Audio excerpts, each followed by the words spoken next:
So students, हम लोग खाना तो रोज खाते हैं, लेकिन कभी आपने सोचा कि ये खाना हमारी बॉडी में अंदर जाकर के कैसे डाइजेस्ट होता है? तो इसी पार्ट को मैं समझाने के लिए बहुत ही सिंपल वे में आज लाया हूँ ह्यूमन डाइजेस्टिव सिस्टम। आपके सामने एक ह्यूमन डाइजेस्टिव सिस्टम का सिंपल और ईजिबल डायग्राम बना हुआ है। तो आइए इस टॉपिक को आज हम सीखते हैं। सो स्टूडेंट, सबसे पहले क्या होता है, जब भी हम कोई फूड को इनटेक करते हैं तो सबसे पहले कहाँ पे आता है? माउथ में आता है। माउथ में तीन चीजें होती हैं। क्या क्या? सबसे पहले सलाइवरी ग्लैंड्स होते हैं, टीथ होता है और टंग होती है। There are three components occur in your mouth. First one is teeth, second one is tongue and the third one is salivary glands. Okay, चलिए स्टेप बाय स्टेप बात करते हैं। सबसे पहले अगर मैं बात करूं तो आपने फूड इनटेक कहां से किया?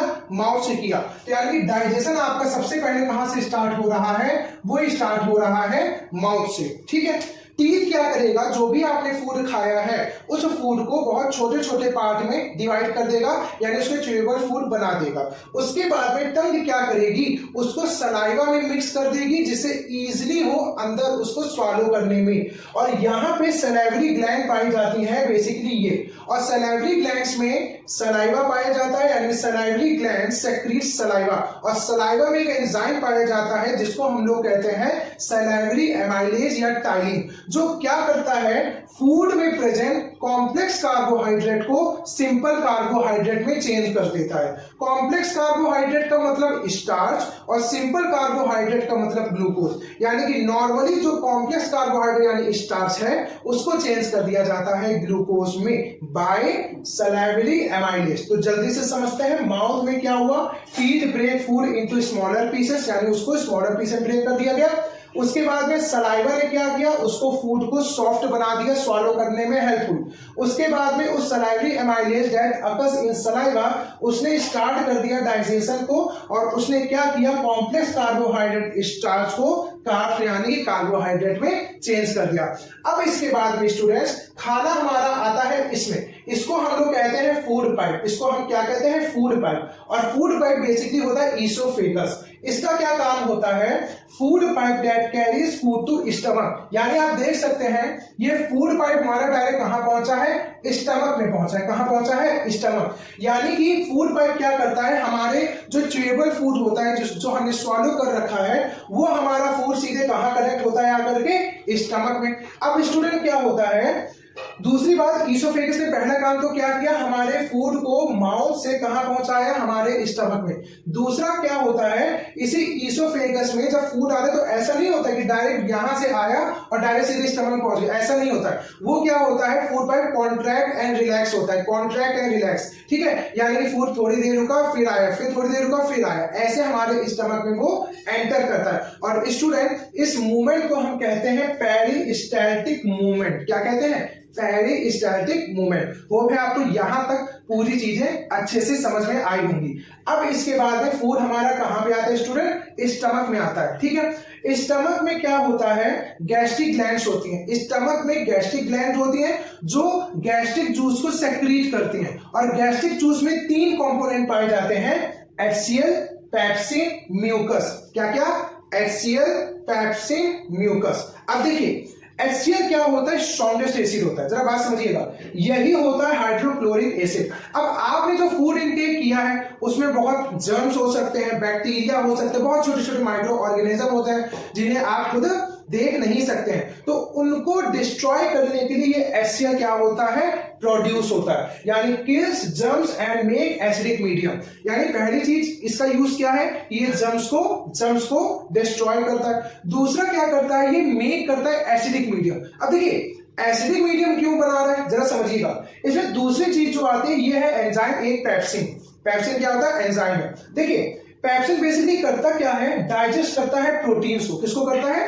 प्रोटीन को डाइजेस्ट करता है। अब देखिए पेप्सिन प्रोटीन को डाइजेस्ट तभी करेगा जब वो एक्टिव मीडियम में होगा, और एक्टिव मीडियम में होने के लिए उसका एसिडिक वे में यानी एसिडिक मीडियम में होना बहुत जरूरी है। यानी ये वाला जो एंजाइम है जो प्रोटीन को डाइजेस्ट करेगा वो तभी कर पाएगा जब वो एसिडिक मीडियम होगा। और एसिडिक मीडियम कौन प्रोड्यूस कर रहा है? HCl। बस यही रीजन है कि HCl क्या करता है? एसिडिक मीडियम बनाता है, और वो एसिडिक मीडियम पेप्सिन को एक्टिव होने में हेल्प करता है, जिसके थ्रू पेप्सिन प्रोटीन का डाइजेशन करता है। अब एक क्वेश्चन आता है कि सर HCl इतना स्ट्रॉन्गेस्ट एसिड है, हमारे स्टमक में वो इतना ज्यादा जब एसिडिक मीडियम बनाएगा तो हमारे तो भाई स्टमक जो इंटर लाइनिंग है वो हार्म होंगी, है ना।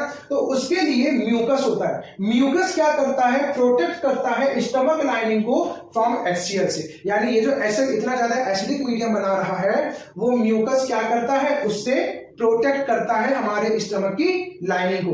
होप है आपको स्टमक वाला प्रोसेस समझ में आया होगा। अब स्टमक के बाद में हमारा फूड आता है स्मॉल इंटेस्टाइन में। मैं आपको बताना चाहूंगा डाइजेशन की अगर हम बात करें तो डाइजेशन सबसे ज्यादा जो होता है वो होता है स्मॉल इंटेस्टाइन में, पहली चीज। दूसरी चीज, ये जितना भी चीज आप पढ़ रहे हैं ये एलिमेंट्री कैनाल में आता है। किसमें आता है, एलिमेंट्री कैनाल में।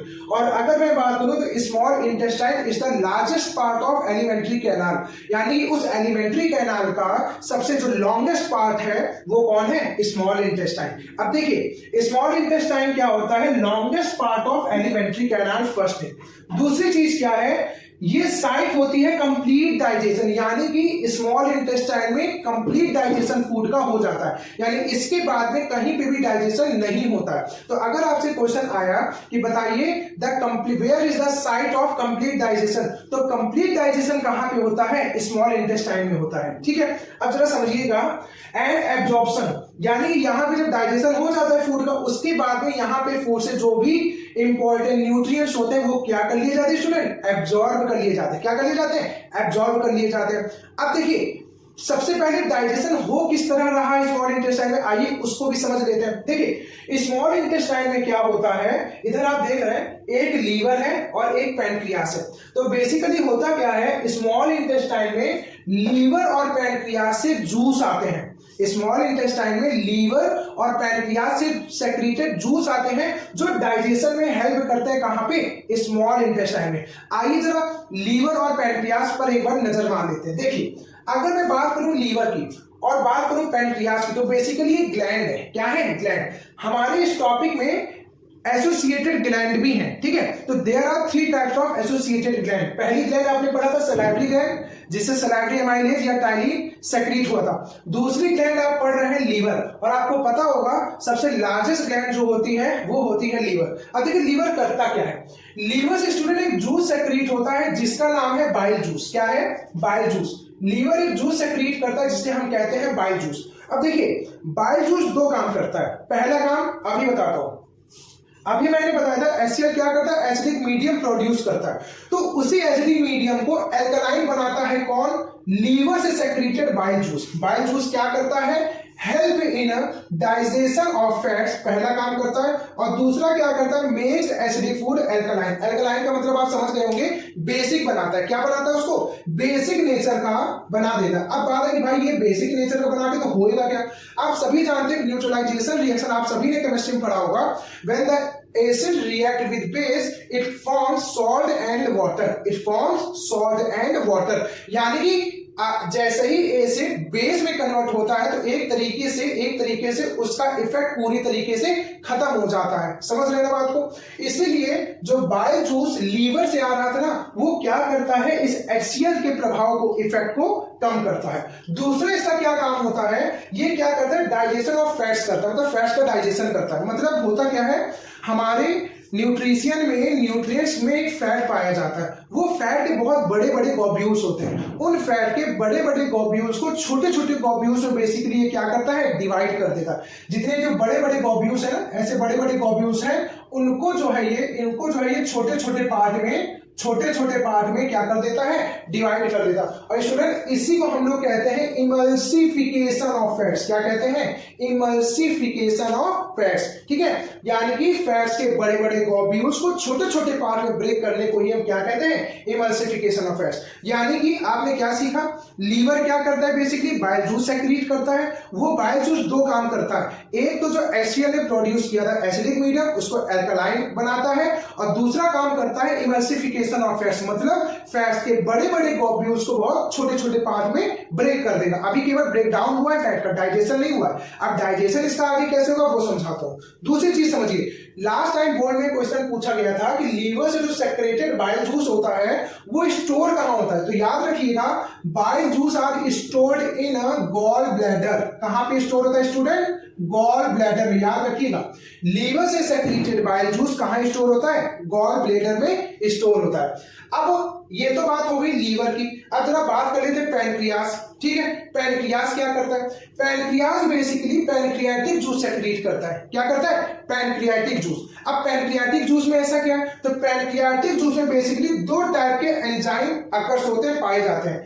पहला एंजाइम है ट्रिप्सिन और दूसरा एंजाइम है लाइपेज। अब देखिए, यहां से जो फैट के बड़े बड़े ग्लोब्यूल छोटे छोटे पार्ट में ब्रेक हुए थे, उनका डाइजेशन स्टार्ट होता है और वो कौन करता है? लाइपेज। वो कौन करता है? लाइपेज। यानी कि बाइल जूस ने बेसिकली जो फैट के बड़े बड़े ग्लोब्यूल को छोटे छोटे पार्ट में ब्रेक किया था, वो फैट को डाइजेस्ट कौन करता है? पैनक्रियास से पैनक्रियाटिक जूस में पाए जाने वाला एंजाइम लाइपेज। कौन करता है? लाइपेज करता है। तो ट्रिप्सिन क्या करता है? वो प्रोटीन को डाइजेस्ट करता है। किसको करता है? प्रोटीन को डाइजेस्ट करता है। तो यानी कि पैनक्रियास पैनक्रियाटिक जूस सेक्रीट करता है। पैनक्रियाटिक जूस में दो एंजाइम पाए जाते हैं, ट्रिप्सिन, लाइपेज। ट्रिप्सिन प्रोटीन का डाइजेशन करता है और लाइपेज फैट्स को डाइजेस्ट करता है, ब्रेक डाउन करता है। और स्टूडेंट, यही पैनक्रियाटिक जूस और यही बाइल जूस दोनों कहां पे आते हैं? स्मॉल इंटेस्टाइन में। कहां पे आते हैं? स्मॉल इंटेस्टाइन में। और जब ये दोनों स्मॉल इंटेस्टाइन में आते हैं तो यहां पे कंप्लीट डाइजेशन हो जाता है। और कंप्लीट डाइजेशन हो करके फूड में जो इंपॉर्टेंट न्यूट्रिएंट्स होते हैं, मेन न्यूट्रिएंट्स होते हैं, वो क्या कर लिए जाते हैं? ब्लड में एब्जॉर्ब कर लिए जाते हैं। ब्लड में एब्जॉर्ब कर लिए जाते हैं। अब जब ब्लड में वो एब्जॉर्ब कर लिए गए, तो ये बेसिकली कौन करता है? ये करता है विलाय। कौन करता है? विलाय। ध्यान दीजिएगा, यहां पे मैंने स्मॉल इंटेस्टाइन में लिखा भी होगा कि जो स्मॉल इंटेस्टाइन में फूड का एब्जॉर्प्शन होता है, डाइजेस्टेड फूड का एब्जॉर्प्शन इनटू ब्लड, वो कौन करता है? विलाय करता है। कौन करता है स्टूडेंट? विलाय करता है। अच्छा, विलाय ऐसा करता कैसे है? वो क्या करता है? अपने सरफेस एरिया को इंक्रीज करता है। तो सरफेस एरिया को इंक्रीज करके वो ज्यादा से ज्यादा उस डाइजेस्टेड फूड को ब्लड में एब्जॉर्ब करवाता है। और ये कौन करता है? विलाय करता है, VILLI। अब देखिए, यहां तो पूरा डाइजेशन पूरी तरीके से खत्म हो चुका है। अब आता है फूड हमारा कहां पे? लार्ज इंटेस्टाइन में। क्योंकि अब तो कंप्लीट डाइजेशन हो चुका, तो बचा कौन सा फूड का part? Undigested part. Undigested part से वाटर का एब्जॉर्प्शन कर लिया जाता है कहां पे? लार्ज इंटेस्टाइन में। कहां पे कर लिया जाता है? लार्ज इंटेस्टाइन में। और जो अनडाइजेस्टेड फूड यानी कि वेस्ट बचा, उसको यहां पे स्टोर कर लिया जाता है। और वो अनडाइजेस्टेड फूड यानी कि जो वेस्ट है वो एनस में पहुंचा दिया जाता है। और एनस में बेसिकली क्या होता है? एनल स्फिंक्टर होता है। क्या होता है? Anal sphincter. ये क्या करता है? ये जो है उस वेस्ट को अपने थ्रू क्या करता है? बाहर निकाल देता है। और इस प्रोसेस को हम लोग कहते हैं स्टूडेंट एक्सक्रीशन। क्या कहते हैं? एक्सक्रीशन। यानी कि removal of wastage from body is known as excretion.